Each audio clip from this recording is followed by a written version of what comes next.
Hi, this is Scott Garibay, and today we're going to talk about Fizbans' Treasury of Dragons and one of the epic, awesome reasons why this book matters. Okay, so Fizbans' Treasury of Dragons is one of the Wizards of the Coast next source book. We're going to get it this year. We're going to get it right in the middle of October. It's going to be a really nice Halloween-type book. Actually, it'll be coming out around the Halloween time, and I think it'll be a great fall book, and I'm just excited to get a D&D book in the fall. I am very excited about this book. This is not the reason. I will get to the reason why this book is important, but I do want to just say I'm so thrilled for this book. I'm basically 4th edition had a Draconomicon. The 4th edition Draconomicon is very high on my get list. I have a very long get list, so I can't just get everything I want off of it. I ain't hit the lottery yet, or none of my crazy ideas of come to fruition, right? Which that may happen someday. But anyway, or I'll just get there on my get list. But I'm very excited about the Draconomicon. And this is a 5th edition Draconomicon, which I am so here for it, right? So, and the other thing that I'm really proud of Wizards of the Coast is not wasting a slot, right? That's what these source books are. It's like, are you wasting a slot, right? If you've given me an adventure, you're wasting a slot, right? Strixhaven, not a waste of a slot. Fizbans, Treasury of the Dragons, not a waste of a slot. And then finally, the Witchlight, the Wild Beyond the Fae, or whatever nonsense. That's a waste of a slot, right? I'm like, man, that's like 3 months of non-cool. Why didn't you give us something interesting and awesome? So I'm just really proud of them for not wasting a slot here. I'm very, very down for this. So why does Fizbans' Treasury of Dragons matter? Well, the biggest reason is Dragonlance. This is a very real, very warm hug from Dungeons & Dragons 5th edition to Dragonlance, all right? Now, you want to talk about gatekeepers, right? So one, I think the gatekeeper term is a big time. I think a lot of it is very much a boogeyman, right? If you listen to people talk about if you listen to D&D players talk about the satanic panic, they often talk about it like they miss it, right? Oh, back in the day we were persecuted. Wasn't that fun? They speak of it fondly, but so let's talk about gatekeepers, right? So there's a lot that term is used a lot. People are like, you're gatekeeping, you're keeping people out of the hobby, right? Well, first of all, if you look at the critter side, ain't nobody being kept out of the hobby, right? Tons of people coming in, ain't nobody keeping anybody out, right? I don't think the idea of gatekeeping really is not a big problem anymore, in my humble opinion. Please correct me if I'm wrong there. And certainly, there's exceptions. So, I totally understand that probably 1 to 3% of the community is being gatekept. Maybe. But, at the macro level, gatekeeping is highly ineffective, right? But guess what? 5th edition, Dungeons & Dragons 5th edition, this edition that started in 2014, is a gatekeeper. You know what they gatekeep? They gatekeep Al-Qadim. They gatekeep Oriental Adventures. They gatekeep Spelljammer. They gatekeep Dark Sun. None of these settings. They gatekeep Planescape. They gatekeep Birthright. Right? They will not bless. They will not anoint these settings. Right? So 5th edition, whether they like it or not, they are a gatekeeper. They decide what of the 25 to 30 settings, Dungeons & Dragons, I'm not kidding, I've done you'll find breakdowns on this channel. There are 25 to 30 settings, official settings from Dungeons & Dragons, depending on how you count, minimum 25, and maybe as high as 30 settings. And 5th edition has only, right, blessed a few. They have blessed Forgotten Realms. In fact, I think if you really look at it, it is very, very clear that Faerun is the official setting of Dungeons & Dragons. They try to talk about this multiverse nonsense, right? But I don't think that's real. I don't think they intended that, but they haven't delivered it, right? So we have Forgotten Realms, but we also now have Dragonlance, right? Fizban is a Dragonlance character. He's a befuddled wizard from Dragonlance.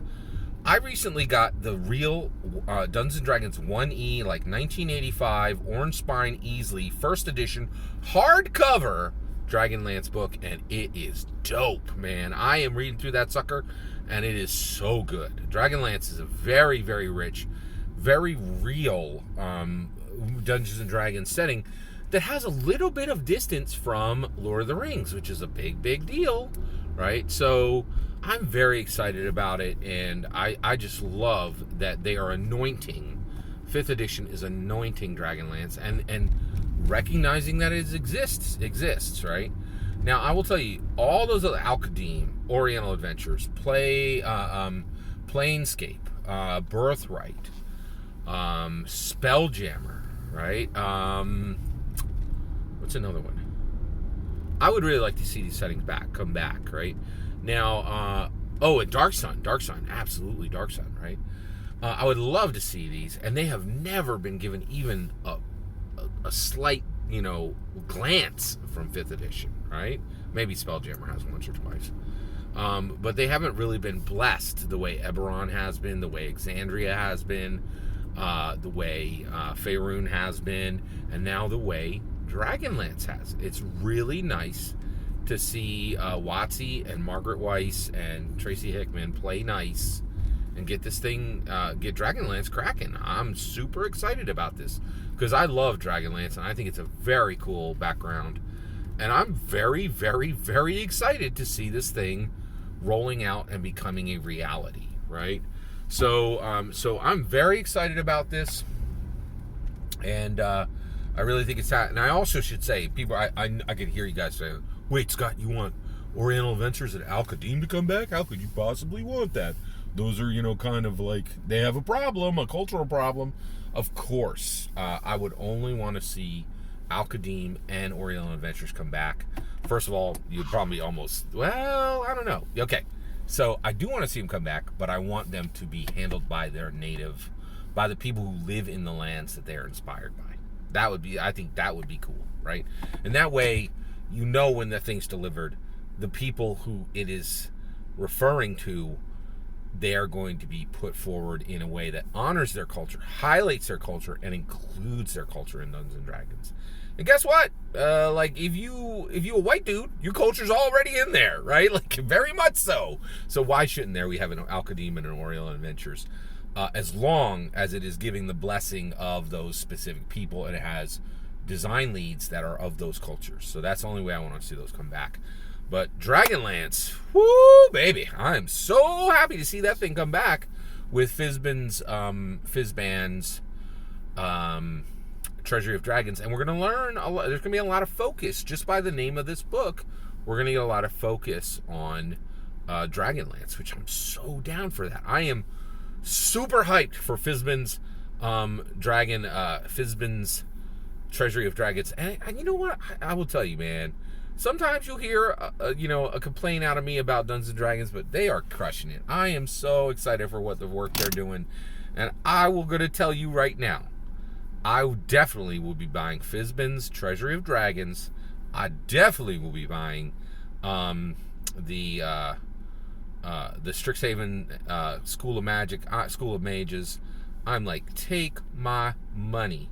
But I am committing to you right now. I do not want that Witchlight Fey nonsense book, but I'm going to buy it. And the reason I'm going to buy it is because those people are working hard and they are delivering amazing joy for me. I'm so thrilled with these two other books. I'm going to buy their nonsense book as a thank you. Like, I got the money, and frankly, I do not like that silly Fey book, but I'm just going to put my money on the table and say thank you, Wizards of the Coast, for putting out these two other books. And I'm going to support you when I can, even on these nonsense books, because I love what you're throwing down overall. I am just thrilled with how Wizards of the Coast is doing. They crushing it this year, man. We coming out of a pandemic, and they got mad, crazy, cool books on the shelf, right? Like, all good to you. All good to you. Mike Merles, your team, man, you guys are crushing it. I am super thankful and super happy, and I cannot wait to get my hands on Fizbans Treasury of Dragons. That's me. What about you? You gonna buy Fizbans Treasury of Dragons? You gonna buy Strixhaven's School of Mages? You gonna buy Fae just as a thank you for those other 2 good books? I'd love to hear your purchase plans, right? Thank you very much. I'd love to hear your thoughts. Let me know in the comments below. Also, did you play Dragonlance back in the day? I've never played it. I've never played in the setting, but I'm very familiar with it. And so I'd love to hear your experience with Dragonlance. Let me know in the comments below. Please consider liking and subscribing, and have a wonderful millennium.